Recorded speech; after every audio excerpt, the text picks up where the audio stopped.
Hi,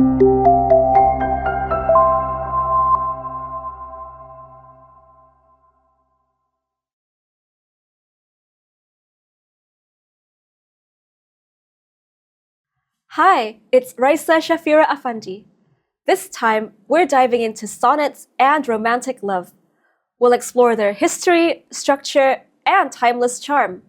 Let's begin. The learning objectives for this module are 1. To understand the characteristics of sonnet form, and 2. To be able to think critically about how the sonnet form helps express the topic of romantic love. So, what is a sonnet? The sonnet is a popular classical form that has compelled poets for centuries.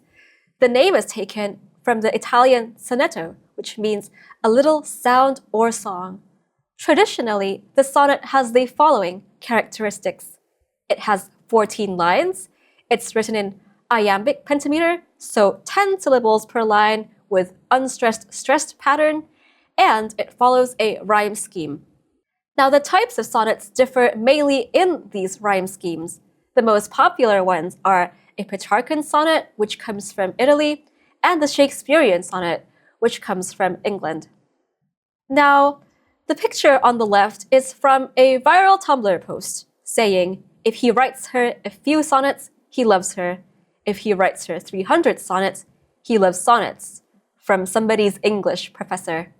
But you can see here, even in popular culture, the sonnet is known for expressing love. If he writes her sonnets, he loves her. So sonnets often explore themes like love, but also beauty, grief, or mortality, so very intense emotions. They're most popularly known for expressing love. And they often have a volta, or a turn of thought, around the 8th line, which leads to a resolution or revelation. Now, let's look at some very famous sonnets. We have Shakespeare's Sonnet 18, which is often used on Valentine's Day. Shall I compare thee to a summer's day? Thou art more lovely and more temperate. Rough winds do shake the darling buds of May, and summer's lease hath all too short a date. Sometime too hot the eye of heaven shines, and often is his gold complexion dimmed, and every fair from fair sometimes declines, by chances or nature's changing course untrimmed. But thy eternal summer shall not fade, nor lose possession of that fair thou owest, nor shall death brag thou wanderest in his shade, when in eternal lines to time thou growest. So long as men can breathe or eyes can see, so long lives this, and this gives life to thee. So if you can see here, it expresses a similar idea of there being bad things about summer in its first 8 lines with different metaphors and similes. It's saying sometimes it's too hot, and sometimes in summer it's actually not sunny, and they do have nights sometimes. So this allows you to linger in its feeling. But then it has a twist or volta that intensifies the feeling. Instead of talking about qualities of summer, it suddenly switches to talking about the beauty of the poem's addressee is different from summer and will not fade. And you can also feel the rhythm, as I read it out before. How does the iambic pentameter make the poem feel?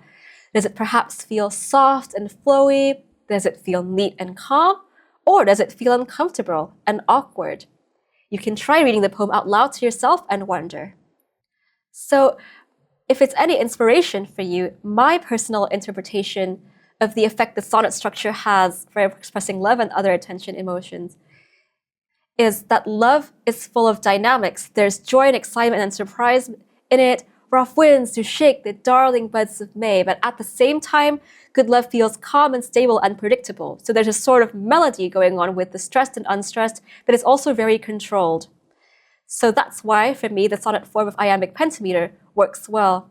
The 14 lines and volta also capture a moment of epiphany, often found in romantic love. So it's calm with its excitement, but then there's a twist that makes it even more intense.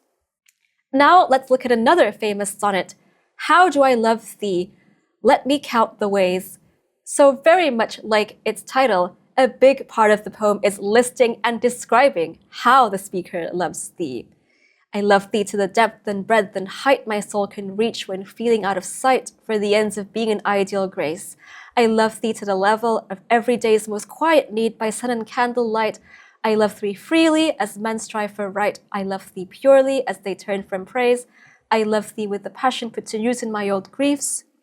So where do you think the volta is in this sonnet? And what kind of twist or intensification of emotion does it add to the poem? Personally, I think the poem's volta comes at the end.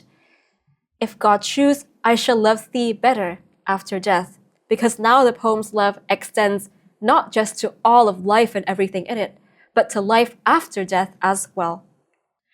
Let's review what we've learned. A sonnet is a poem which has 14 lines, is written in iambic pentameter, and follows a rhyme scheme. Petrarchan sonnets follow the rhyme scheme ABBA, ABBA, CDE, CDE. Shakespearean sonnets follow the rhyme scheme ABAB, CD, EF, GG. Sonnets often explore themes of intense emotion, like love, grief, or mortality.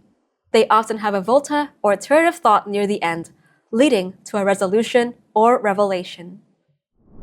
That's it for now. Sonnets may be old, but their beauty is eternal. See you in the next session.